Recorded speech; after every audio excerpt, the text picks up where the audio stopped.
வணக்கம். இது தமிழ்வினின் மாலை நேர செய்திகள். முதலில் தலைப்புச் செய்திகள். உப்பு பற்றாக்குறை முடிவுக்கு இந்தியாவில் இருந்து தொடரும் இறக்குமதி. சிறையில் அடைக்கப்பட்ட துமிந்த மருத்துவமனையில் அனுமதி. சமிந்த விஜயஸ்ரீயின் பதவி விலகல் கடிதம் ஏற்றுக்கொள்ளப்படவில்லை என அறிவிப்பு. என்ன நடக்கிறது கான இரவு உப்பளத்தில் உண்மையை மறுக்கும் அரசு. கொழும்பு நினைவேந்தலில் குழப்பம் விளைவித்தவர்களால் மீண்டும் பதற்றம். பரபரப்பாகும் தென்னிலங்கை அரசியல், அடுத்த வாரம் நாமல் கைது. இந்தியாவில் இருந்து இலங்கைக்கு படையெடுக்கும் சுற்றுலா பயணிகள். இன்று முதல் 29ஆம் தேதி வரை வடக்கு கிழக்கில் கனமழை, இடிமின்னல் தொடர்பிலும் எச்சரிக்கை. தொடர்பான விரிவான செய்திகள்.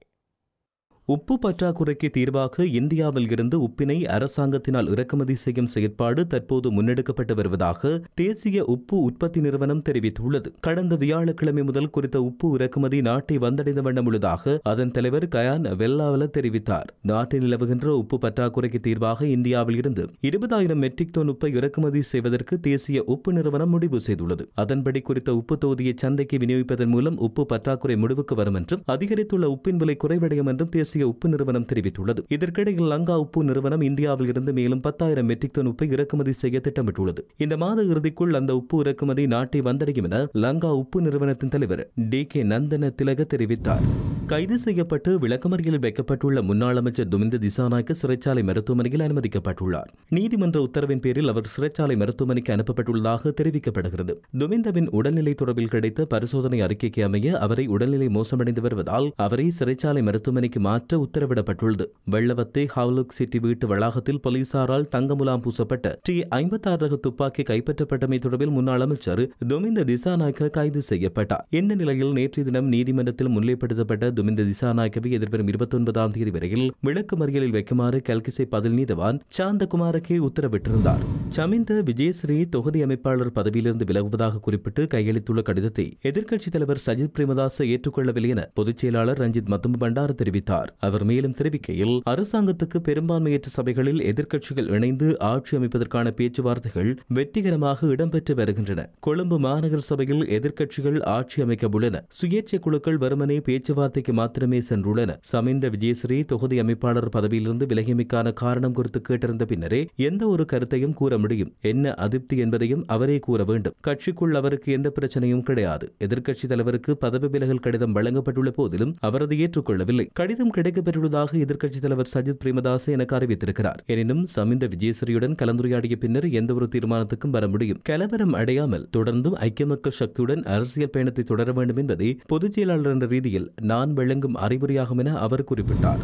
நாட்டில் தற்போது உப்பு பிரச்சனை என்பது பெரும் பேசுபொருளாக மாறியுள்ளது. அதிலும் கடந்த சில நாட்களாக ஆனையிரவு உப்பு என்ற பெயர் வடக்கு கிழக்கு உட்பட நாட்டின் பல பகுதிகளில் அதிகமாக பேசப்பட்டது. வடபகுதியில் அமைந்துள்ள ஆனையிரவு உப்பளமானது தேசிய மக்கள் சக்தி அரசாங்கத்தால் அண்மையில் உத்தியோகபூர்வமாக திறந்து வைக்கப்பட்டது. இந்த நிலையில் ஆனையிரவு உப்பளத்தில் பணிபுரியும் ஊழியர்கள் பல்வேறு பிரச்சனைகளை சுட்டிக்காட்டி கடந்த 11 நாட்களாக தொடர்ந்து போராட்டத்தை முன்னெடுத்து வருகிறார்கள். இந்த போராட்டம் தொடர்பில் அண்மையில் நாடாளுமன்றத்தில் பேசப்பட்டது. இந்த விடயங்கள் தொடர்பாக விரிவாக ஆராய்வதற்கு லங்கா சிறையின் செய்தி பிரிவு நேரடி கள ஆய்வொன்றை மேற்கொண்டது. இதன்போது போராட்டத்தில் ஈடுபட்ட மக்கள் எதிர்நோக்கும் பிரச்சினை தொடர்பிலும் தங்களின் ஆதங்கங்களை எம்மிடம் பகிர்ந்து கொண்டனர். கொழும்பு வெள்ளவத்தையில் இடம்பெற்ற தமிழின அழிப்பின் 16வது நினைவேந்தலில் குழப்பம் விளைவித்த சிங்களராவை அமைப்பினால் மீண்டும் பதற்ற நிலை ஏற்பட்டுள்ளது. குறித்த அமைப்பினர் நேற்றைய தினம் நீர்கொழும்பில் உள்ள தேசிய கடற்தொழில் ஒத்துழைப்பு இயக்க அமைப்புக்கு முன்பாக போராட்டம் ஒன்றை முன்னெடுத்தனர். இதன்பொழுது தமிழீழ விடுதலை புலிகளுக்கு இனி இடமில்லை என்று சிங்களராவை அமைப்பைச் சேர்ந்தவர்கள் தெரிவித்தனர். இதனால் அந்த பகுதியில் குழப்ப நிலை ஏற்பட்டதோடு போலீஸ் பாதுகாப்பும் பலப்படுத்தப்பட்டது.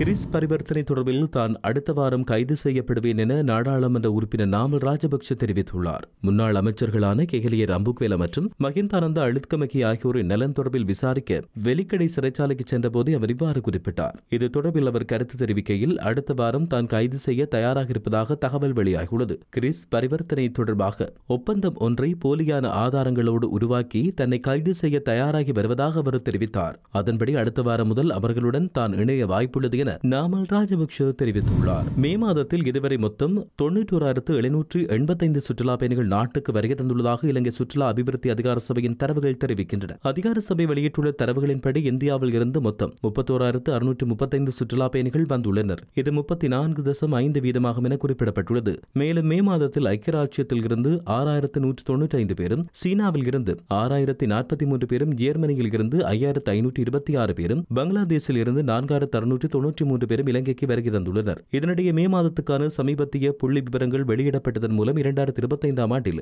இலங்கைக்கு வந்த சுற்றுலா பயணிகளின் எண்ணிக்கை 9,88,669 அதிகரித்துள்ளது. அவர்களில் 1,88,694 பேர் இந்தியாவையும், 1,09,840 பேர் ரஷ்யாவையும், 93,248 பேர் இங்கிலாந்தைச் சேர்ந்தவர்கள் எனவும் இலங்கை சுற்றுலா அபிவிருத்தி அதிகார சபை குறிப்பிட்டுள்ளது. வடக்கு மற்றும் கிழக்கு மாகாணங்களின் சில பகுதிகளில் இன்று நண்பகல் முதல் எதிர்வரும் 29ஆம் தேதி வரை மழை கிடைக்கும் வாய்ப்புள்ளதாக யாழ்ப்பாண பல்கலைக்கழக புவியத்துறை மூத்த விரிவுரையாளர் நாகமுத்து பிரதீபராஜா தெரிவித்தார். இது தொடர்பில் அவரால் இன்று மதியம் வெளியிடப்பட்ட அறிக்கையில் குறிப்பிடப்பட்டுள்ளதாவது: பிற்பகல் அல்லது இரவு வேளைகளில் அவ்வப்போது மிதமானது முதல் கனமானது வரை மழை கிடைக்கும் வாய்ப்புள்ளது. இந்த மழை மேற்காவகை செயற்பாட்டால் உருவாகும் மழை என்பதால் இடி மின்னலோடு இணைந்ததாகவே இந்த மழை கிடைக்கும். அதேவேளை எதிர்வரும் 27ஆம் தேதி வங்காள விரிகுடாவில் பங்களாதேசுக்கு தெற்காக காற்றழுத்த தாழ்வு நிலை ஒன்று உருவாகும் வாய்ப்புள்ளது. இதனால் வடக்கு மற்றும் கிழக்கு மாகாணங்கள் உட்பட நாட்டின் எந்த ஒரு பகுதிக்கும் எத்தகைய பாதிப்பும் கிடையாது. ஆனாலும் இந்த நாட்களில் வடக்கு மற்றும் கிழக்கு மாகாணங்களின் சில பகுதிகளுக்கு மிதமான மழை கிடைக்கும் வாய்ப்புள்ளதாக அவர் தெரிவித்தார். இத்துடன் தமிழ் விண்ணின் மாலை நேர செய்திகள் நிறைவடைகின்றன. உடனுக்குடன் செய்திகளை அறிந்து கொள்ள